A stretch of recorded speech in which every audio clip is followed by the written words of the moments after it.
It was in October 1983. It was a late evening like today. And I was sitting with my grandmother on her sofa. The TV had nothing interesting to watch, but we had a very interesting discussion. She asked me what I wanted to do when I grow up, and I said, I want to deliver babies. That triggered her to share her story with me that I didn't know. I knew she had 7 children, but I didn't know she lost 3 at birth. Back then, there was no doctor. She had no option. She delivered babies in her house and some others in the fields while working. There was only one woman acting up as a midwife. Her only experience was the fact that she has done this before. It was scary, but there was no option. So this is me. I serve women's health, and I serve in gynecology, fertility, and obstetrics. I see women every day, and nowadays, women have got the option to choose which hospital to go to. They've got the option which doctor they choose. They've got the option to demand to be listened and to demand explanations. Let's see some examples. Endometriosis. I won't bother you with the medical details. Only to tell you that amongst yourself, women, 1 in 10 has got endometriosis. Endometriosis can cause no symptoms or pain and infertility. And what do? You run around, you shop opinions from doctors, you go on the internet, you go on Facebook, you go everywhere, because you're starving to understand what it is. But what do you deserve? You deserve us to sit down and talk to you in a language you will understand, to tell you what it is, to tell you what investigation steps you have to follow, to give you the options of treatment. Do you need treatment? And if yes, what treatment? Medicine, surgery? And if it's surgery, what are the risks? What is the cost? We need to listen to you. We need to explain to you. It's too much information, though.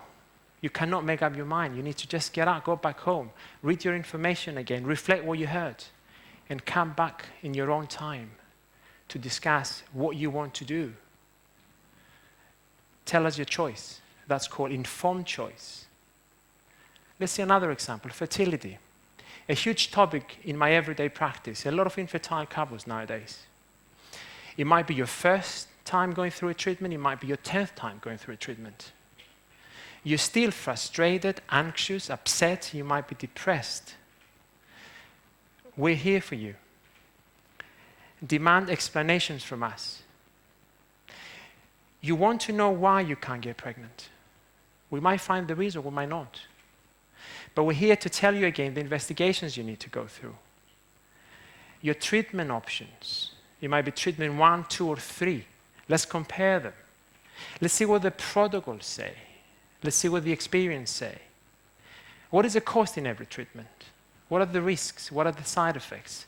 What is the success rate and what is the cost? You might need to see a psychologist. We work as a team and you're part of our team. We need to explain to you your options and we need to come to an agreement. We might use your own eggs, and if that doesn't work, you've got the option of donor eggs. And if there's a problem with the sperm, there's an option with a donor sperm. We might use your own uterus, and if we can't do that, we might use somebody else's uterus, what we call surrogacy. You should know you've got the option of adopting as well. And what if you're a single woman or a same-sex couple? Of course you've got the option to have a baby. And if your country doesn't let you, just get out, go to a different country. Get pregnant, come back, or don't bother coming back. Can you delay your fertility? Of course you can. What if you've got breast cancer? You have to go through chemotherapy. Chemotherapy probably will kill your eggs. Yes, you have got the option of freezing your eggs before you go to the treatment. What if you choose career over family? And you're approaching at the age of 40 where fertility declines. Yes, you have got the option of freezing your eggs. Likewise, if you haven't found the Mr. Perfect yet, Freeze your egg, it might come later. Okay, so now you're pregnant, congratulations. With or without fertility treatment, you are pregnant. It's a long journey, 9 months. In the first 3 months, you're anxious. You're worried, am I going to miscarry? Is my baby going to be okay? And then you've got 5 months after that where you collect information. Again, you read on the internet, you read in the books, you go to classes, you speak to your doctor, your midwives. So everything is beautiful. You're dreaming your labor, you're dreaming your baby, you spend money. Towards the end, there is the last month where you become heavier. You might be bored a little bit, but at the same time, you're anxious because you're going to give birth, but at the same time, you're excited. What do we do here? Again, all this information is coming into place. We need to discuss. And nowadays, you've got the option of a birth plan. A birth plan is an agreement between you and us. We have to go through what you know and tell you what we know, and then negotiate how your labor has to be. Now, we can't do this negotiation in labor. It's too difficult. You're in pain. Or you might be too tired. But you have to do this with us many, many weeks beforehand. Let's say 34 weeks. We sit down and we discuss all the possible scenarios. What you want might not necessarily happen because labor is unpredictable. You cannot fix labor. If your friend had a water birth, it doesn't mean you can have it. But what we can do, discuss your options. Let's go through different scenarios. If this happens, we're going to do this. If this happens, we're going to do that. Through this, we develop trust. And when the time comes, whatever happens, it happens. At the end of the day, you're having a baby. And that's your target, a baby and a mommy to be home safe. It doesn't matter how it happens. This beautiful lady up there came to see me at 34 weeks with a birth plan. 10 pages. It was fixed to have a water birth. Guess what happened at the end? She had a cesarean section. But you know what? She was very happy. Only because that was part of the discussion we did before. So she was prepared for it. And we cannot control labor. Again, it's about all the information that is shared between us, the discussion we do, and the agreement we have. These two fellows came in my office one day in the outside window. Clearly, they didn't come to us for fertility help. Likewise, not to discuss my options. They're not humans. They don't need options. They're free. And they're happy.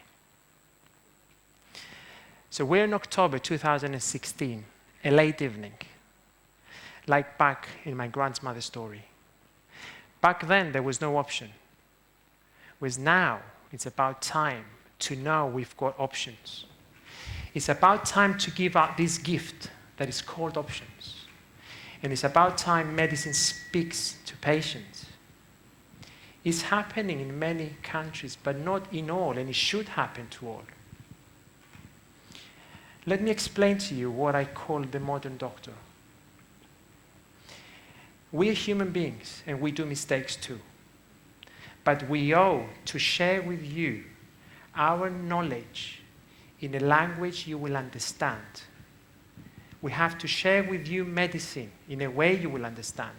So when we discuss options, 1 or 2 or 3, pros and cons, you understand what's happening.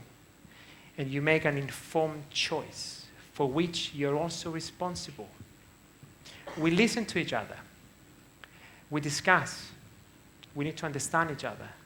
We challenge each other. We might agree, or we might agree that we disagree. And then you move on and find another doctor. This is my vision. I wish that although medicine develops and knowledge changes, doctor-patient relationship remains.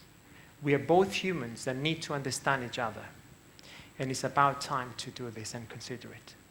Thank you.